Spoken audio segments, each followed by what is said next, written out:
I'm not too experienced when it comes to manhwa because my only experience with it before was this indie one called Solo Leveling, and it was so mid. It was just boring. Now that I think about it, I have read a few manhwa. It's just they're all so fucking boring and forgettable. I genuinely didn't remember that I did read some more manhwa until now. Let me do you a favor. Let me give you some suicide advice. Go to your nearest manga reader site or something and look up manhwa and take a drink every time the protagonist is a generic black-haired, purple or blue-eyed dude that's really skinny and has purple aura or some shit like that. You will die in seconds. My whole point here is that most of the manhwa I've read have been mid. So when I was recommended a manhwa and told that it was bad, I was like, okay, I'm not reading that shit. I'm not someone who goes out of their way to read dog shit. I don't enjoy seeking in the shit. So I had no plans of reading this, but then I had curiosity. It got the best of me, and I ended up looking it up, and I saw it was so mixed, the reception on this series. Some people saying, oh, this is peak, this is so good, and some people saying, oh, this is just shitty fan service slop. And then I saw the one term that really caught my eye. Revenge. Revenge as a concept is always the most hit or miss thing ever. And I'm not gonna lie, it's missed more times than not. I'm not gonna lie to you. Because I don't think revenge can work on its own as a concept. I think it's really good at getting the plot going, and it can be a really good character trait or something that really pushes the character. But if that's all you have going for you, I don't think the plot's gonna work. What are some good examples? Berserk. So I'm not even really caught up with Berserk, but I know revenge is a big part of that, and it's so highly regarded, so I'm pretty sure they do it right. Spawn, oh my glorious king Spawn. Revenge is all over his character, but the writers always give him more to do, more to his character, so his character isn't just, oh, I must get revenge on fucking, what's her name, Malboga? Is that her? Is that the fucking demon? I must get revenge on Malboga for making me into this monster. It's not just that all the time. He has so much more character, like with the homeless people, with his ex-wife, or yeah, I guess it would be ex since he died. And then here's a bad example. Shield Hero. This shit fucking, it sucks. This shit is ass. It was pretty cool. I'm not even gonna lie to you. The first season, when it was doing the revenge concept, right? It was pretty cool seeing him struggle, genuinely struggle, because I feel like in most isekais, the main character has no problems whatsoever. And that's why, the best ones have problems. I don't know why I'm saying this this is a revolutionary thing. Fucking stories should have problems, but isekai writers are fucking awful. That's why fucking Konosuba and ReZero, they stand out so much, because they actually write a story with conflict, and they don't just fucking throw titties at the main character and make him all powerful. I mean, technically they do just throw titties at the main character, but he struggles. That's the point. They struggle. And Shield Hero had that. This whole revenge plot of him getting accused of rape and all this stuff in treason or whatever, and him having to live with that and then go through that with all these characters he meets along the way. That was pretty cool. That was interesting. And it wasn't perfect. I don't think there needs to be as much,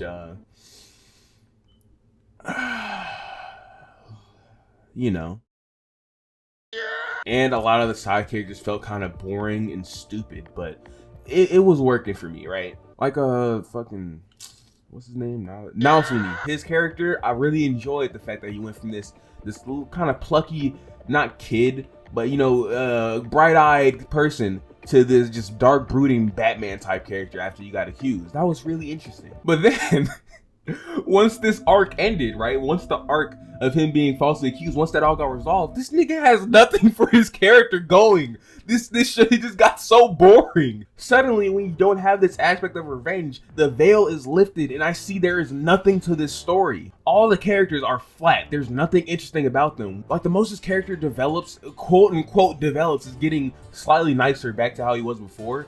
But it's so lame, dude. It's so boring. And I'm not saying that characters can go from dark and broody to being nice characters or anything like that. I'm just saying his character, it does nothing for me. His character is literally a blank slate. Side characters suck. His party are just so unoriginal. His party are what? We're not here, okay? We're not here to talk about Shield Hero, okay? We're not this. I was just using that as an example of why revenge stories don't work 90% of the time. Most of the time, the author relies too much on the concept of revenge, and they use it as a crutch not to give their story actual depth. That's it. I didn't need to go on that rant right there. Okay, so let me see the time. We're 5 minutes into this video and I haven't even talked about the subject. Nice. This is what the this is the premium content you're here for. Rooftop Swordmaster, the worst manhwa I've ever read, and it's up there with the worst like comics I've ever read in general. Now this isn't gonna be like the Hell of Lost videos or whatever, or anything like that where I'm just going through each and every chapter or whatever. All I need to do is go through like the first half of this manga and you'll understand my point. It's a manga, it's a manhwa. Fuck, I'm just gonna call it a comic. Rooftop Schoolthreat actually starts really good. I'm not gonna lie to you. You know, I'd even go as far as to say it starts off great. Like, it really had me hooked at the start. He's wrestled to the hospital and we're, you know, informed of what happened to him. It was bullies, fucking bullies. Let's talk about fucking bullies for a second. Tangent. I just said I was about to get started with the video too. What is up with niggas and bullies in Japan? What is up with y'all over there? Like Japan and fucking Korea and all that? What y'all niggas? What is up with bullies over there? Like, damn, you niggas don't get taught like no self-defense, no nothing, nigga. You're just fucking the fucking twink of the year, right? Twink bully number 5 will come over there and beat your ass, and y'all are just like, yes, Twinka-san. The bully is fucking crazy too, because it's like these niggas are like the spawns of Satan themselves.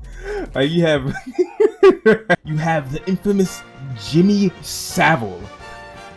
And then right above him, you have a fucking K-drama bully.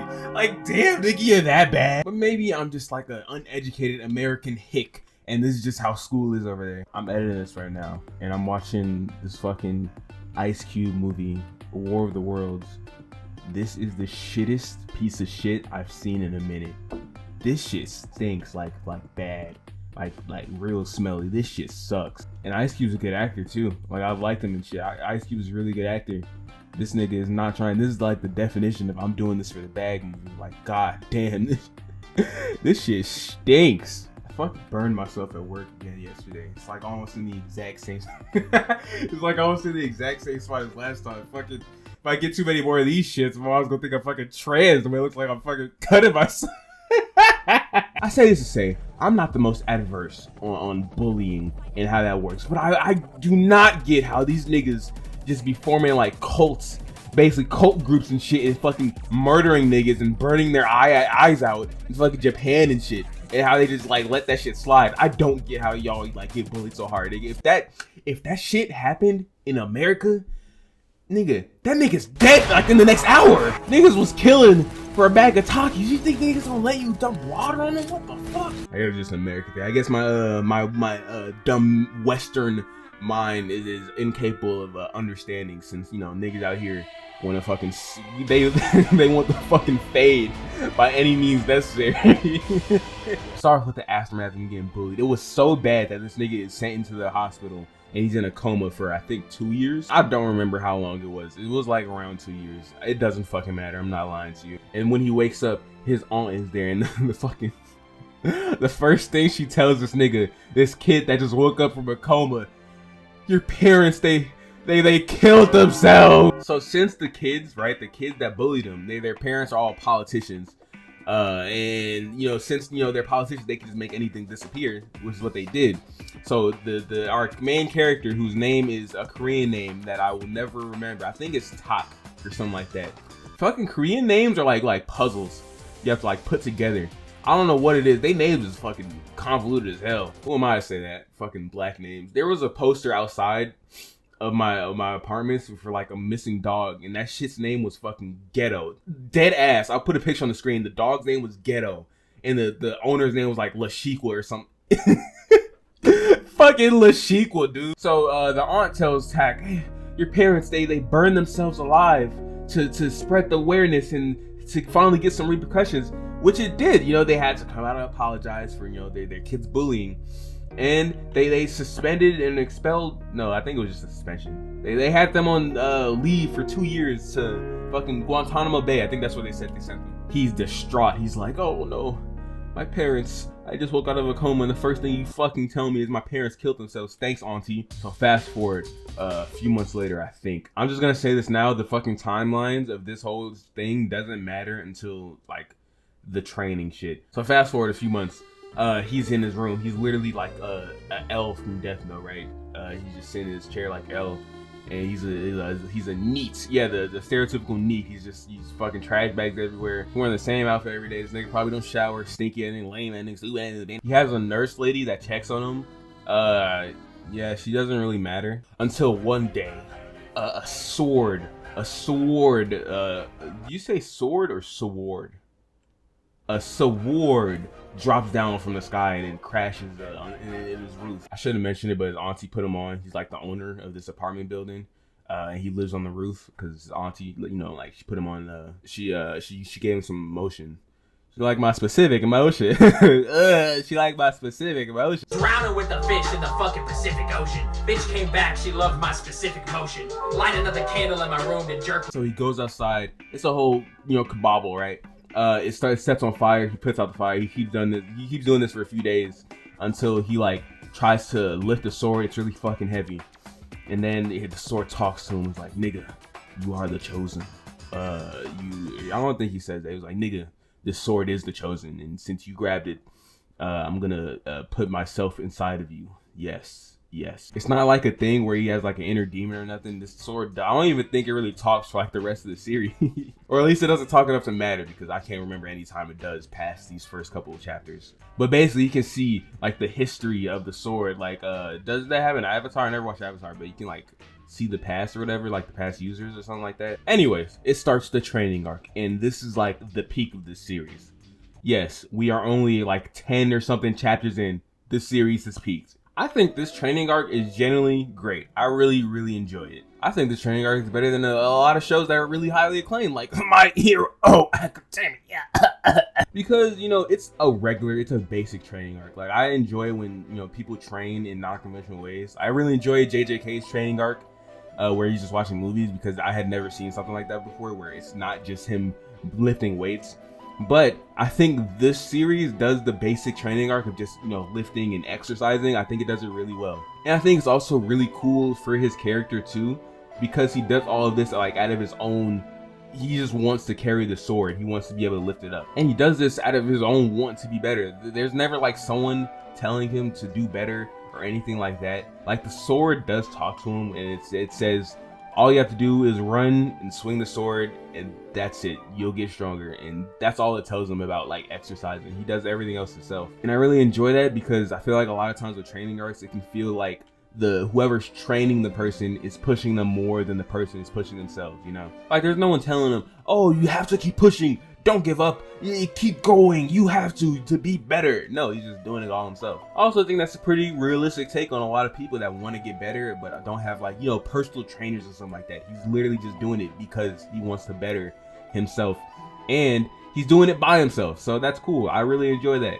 Like, when you go to the gym, if you go alone, you know, 9 times out of 10, you don't have an instructor or something like that with you. There's no one in your ear telling you, keep going, move, Midoriya. You have to keep moving so you can fucking attain, what is it, all for one or one for all? I don't know. The fucking bullshit power. I enjoy that. And the rest of the series is fucking dog shit. I don't like the term slop. I think it sucks now. It was funny. I thought it was pretty funny when it first like started to get popular. People calling shit slop.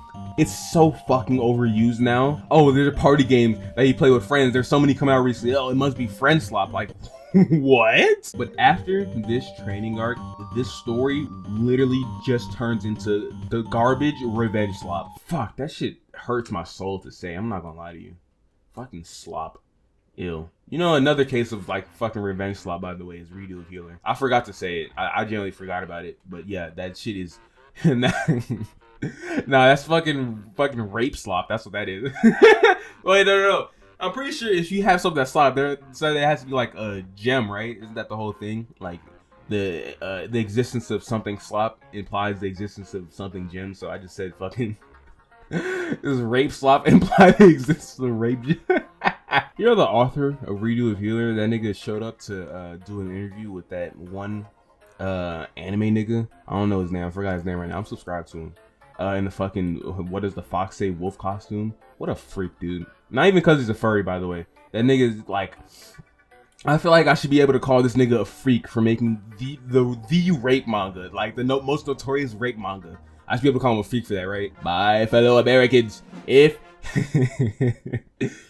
if we are able to call the Rent-A-Girlfriend author a freak for making that bullshit, I should be able to call this guy a freak for showing up in a furry costume after making the rape manga. The rape manga, yes, love that guy.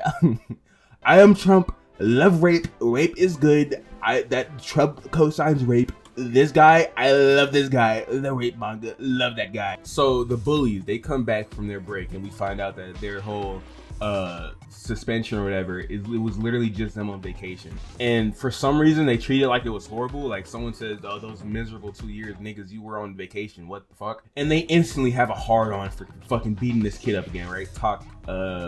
Main character guy. Why?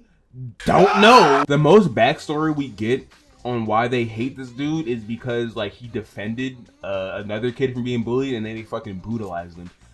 There's no reason they should hate this kid this much. It's also revealed like 2 of the people joined the fucking Yakuza or something. That doesn't matter. Anyways, they're like, okay, we're gonna fucking murder this kid for, you know, because we hate him and our lives revolve around this one child. But unfortunately, the 2 of the bullies, I guess they go after him first. And they send their goons, and this is where the fucking dog shit starts, okay? We're gonna call this the aura cycle, the cycle of fake aura. What is good? The fake aura cycle, yeah. So they have these goons. Oh, they look so dangerous and big and dangerous. They're sent to his house to get him. When they go up there, they're fucking off screen, right? Ooh, that's interesting. That's real cool. I wonder what happened to him. Ooh, I wonder how he looks, because, you know, we've seen him get bigger, right? The main character, we've seen him get bigger. I wonder how he looks now. More goons come because they've been gone. They get off screen too. Ooh, what's happening? This is so scary. Ooh, I'm pissing my pants. 2 more guards come. One of them gets like taken out of the door, and the other one just gets one shot. And we see the main character's design. And I'm not gonna lie, I kind of fuck with it. I said over and over again in this channel, don't be afraid to make designs ugly or gross. I think they can help the design. And making him this fucking disgusting big Hulk guy, I think that's a pretty good choice. So, you know, last good thing I'll say about this. Ooh, one last good thing. Woo! So yada yada yada. He finds the first bully, and he says he has him like chained up. He's like guillotine style, right? He says, I'm gonna find all my bullies. I'm gonna fucking kill them. I'm gonna kill their fucking parents. I'm gonna kill all their siblings too. I know one of the fucking siblings like, what do you say fuck me for? I don't even live out there. And then he cuts his head off. On public TV, everyone sees this on TV. He just cuts this dude's head off. He's on live. He's on fucking blog TV. I'm on the live TV with my hands up. I'm not starving my fucking self. You stupid bitch. This is stupid. The fucking bully. Fucking righteous fucking nigger bully is doing this shit to your fucking nigger. Now, to the untrained eye, you might be seeing that. Like, you read that for the first time. You're like, oh shit. This shit is fire. He just killed that guy. And you know, this is aura. You have been trapped. You've been tricked by the aura cycle. Because this exact same shit happens for the next 100 fucking chapters. The fake aura cycle. Let me explain, everyone. This is what happens. He starts going after one of the bullies. The military or police involved. And they have one guy that's really good at their job, and he's like a fucking crazy maniac, because everyone is this fucking maniac, and he's like, yeah, those other guys, they sucked, but we have something that can handle him. Yeah, my squad, we're gonna get this shit done. Yeah, so what if the fucking last 5 people who tried this got fucking obliterated after saying the exact same thing? I'm gonna get this shit done. The main character fucking takes out his entire team effortlessly, and then kills him or whatever, and then he kills the bully. 100 fucking chapters of this. And you heard what I said? Did you hear that? Kill. I said he kills them, not the bully. Everyone. Let me explain the title of this video real quick. Rooftop Schoolthreat. This is pure school shooter baiting. Niggas that read this and enjoy it are closeted school shooters. I'm not lying to you, dude. Either that or they're fucking really young and their brains don't work, but this is fucking closeted school shooting shit. I get it. These niggas brutalized you. They basically got your parents killed. I get killing them. And you know, if the story went on a different way and he didn't kill anyone else and he just killed them, I would still have a problem with it, because I think it's fucking stupid how he literally does not develop at all in this story. He continues on his massacre without any sort of pushback or whatever. There's one time where it pushes back because his influence starts getting people hurt outside, But he never follows up on that. He is literally just so dead set on this. His character doesn't develop one bit. But it's the fact that he kills literally anyone that stands in his way, regardless of how bad they are or not. Think about it from everyone else's perspective. There was a scene where I was like, okay, this shit is ass, right? There was a scene, it was the second bully that almost got killed. They actually escaped the scene. So he didn't get killed there, but it was this scene with this girl. He is tearing through literally everyone and everything to get to her. But think about it from the fucking guards and the police officers' perspective right now. This hulking monster is coming to kill this terrified little girl. She is so scared that she can't move, and this monster is coming to kill her. Like, the guard holding her is like trying to protect her with his life, because it's just, like I said, it's a little girl fucking terrified, curled into a ball with this monster trying to kill her. He dies for it. What did this guy or any of these other military people do to deserve to die here? Their only crime was that they were in his way, and they deserve to die because of it. It gets to the point where it doesn't even feel like his goal is just them and their families, and it's just to cause as much destruction as possible. And that's why I'm saying, that's why I'm calling this fucking Rooftop Schoolthreat, because that is what school shooters do. They kill every single person that stands in their way until they get to the bully, if their, you know, fucking goal wasn't to just go into the school and shoot everyone. So this is dangerous. I'm not gonna lie to you, this is dangerous. I've only had like 2 or 3 pieces of media that I've like watched or read, and I was like, this is fucking dangerous, because I'm not a real pearl clutcher, right? I think you can have serious topics and shit and make it work.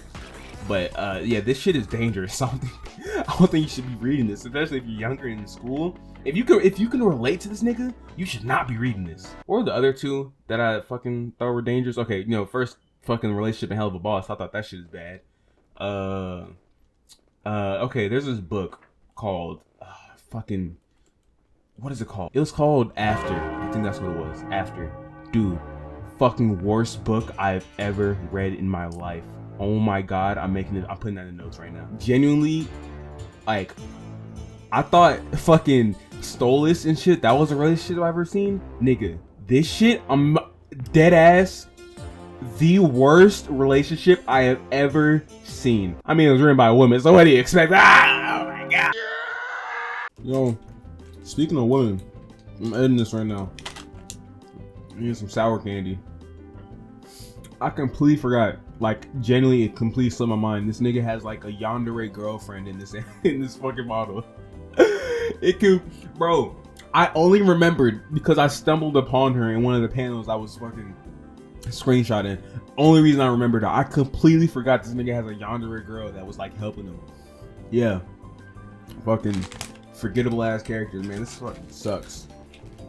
Yo, go to Walgreens right now. They got these Sour Patch bites that are like half off. So I bought like a few packs of them. Yeah. Stop drawing.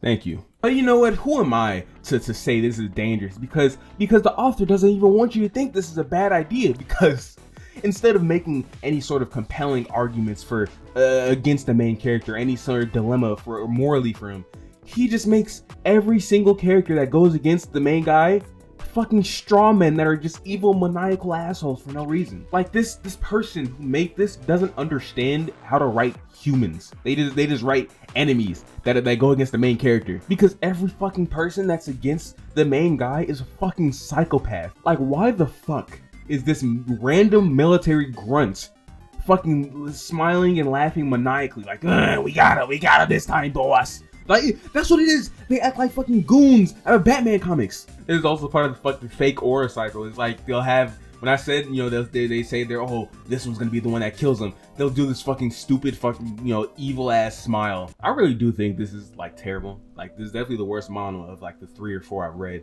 And I think that this is very, I hate sounding like this, but this shit is dangerous. All this thing is teaching you, all this is telling you, the moral of this story is that all your problems will be solved if you kill anyone who even dares to get in your way from your goals. Don't even get me started on the fucking comments, man. Pro tip, if you're reading manga on any site, like what I usually read manga on is manga decks, never read fucking comments, ever. Generally, like, fucking disgusting. I'm not gonna lie to you. Like, I've seen maybe one good comment on any fucking manga I've read. The rest of them are the fucking. That's what these people are. They're the fucking crowd from the Frowning Friends episode, as Violent Friends, when they were like wanting to fucking kill everyone or whatever. Average nigga that comments on manga or manhwa are fucking degenerates. I'm not gonna lie to you. I do want to talk about something that was bugging me through the whole way, and you know, I'm not trying to say this is shit on the author, or their art or anything like this. Nigga, not every fucking thing besides people needs to be CGI. Oh my god. It is so fucking distracting. And I get it, because this, you know, I get, you know, indie manga or manhwa or anything, you know, stuff like that. I get, you know, you have limited resources, time and shit like that. But nigga, the fucking phones, literally everything that is not the people are CGI. It's crazy. Like, I can understand the sword. This has a lot of details on it, but the fucking phone or this or that, it's like so much shit in this did not need to be CGI. I've been saying CGI, I meant 3D, by the way. Excuse me. Wait, hold on. Hold on.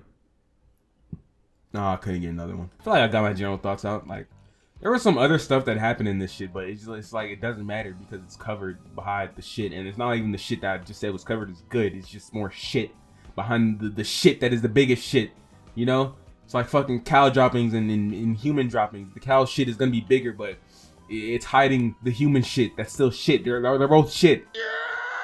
Dude, that fucking Switch Direct was so ass, it pissed me off. So fucking bad. I woke up early for that on a day off, so I could fucking see that shit. And that fucking Octopath Traveler or whatever. Nigga, who the fuck is playing these games? It feels like these niggas, what they wording is so they know what they're doing. It was so many things where it's like, small something in big world or something like that, and it was fucking Rat Spider-Man. It feels like every fucking direct there's a new fucking 3 or 2.5D fucking pixel art farming fighting RPG game. Every single one. Who the fuck is playing these? I need to know, because I've literally never seen one video. I've never seen one art. I've never seen anything. I've never seen fucking. Is it called Octopath Traveler? Like, dude, I'm so confused. Who's playing these games? I'm looking at it right now. That is the way of fucking Nintendo Directs now, right? They'll get you fucking hyped for a game, right? They'll word it like, oh, this game. This is how they fucking word it, right? Oh, this game is it's good. We're about to show you a game about a small creature, small person in a world way bigger than they can ever hope to travel, in a world where there is silk and song everywhere, and they'll be fucking it'll be a fucking pixel 2.5D pixel of him fucking running around and hitting things, slow ass game, because no one fucking likes RPGs. Oh my god, that's not true. There's some good RPGs. Baldur's Gate, I've been playing that. It's pretty good. But these shits, these fucking pixel old ass looking games, these shits, I don't know who's playing them. I don't get it. I feel like there's like one person playing them. They have like 8 million alt accounts. That's what's getting these like all these plays and pays for it, you know.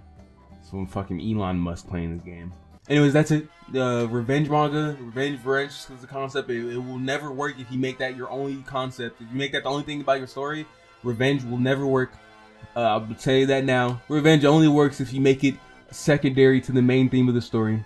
That's all I have to say. What's my next video? Yeah, this is gross. Unironically, you need to go start flipping burgers at fucking Wendy's and get up and get an actual fucking job, and instead of bitching online all day about VTubers and quote-unquote pedo baiting. That's what you need to do, is get an actual fucking life. Otherwise, you wouldn't be sitting here complaining about this, making cash off of it, hitting 20 to 30k views to your 130 plus thousand subscribers. You're probably making good money off of this shit. You know, whining and complaining about irrelevant shit to your stupid normie audience that eats up this slot, but you want to complain about someone else in their fucking audience.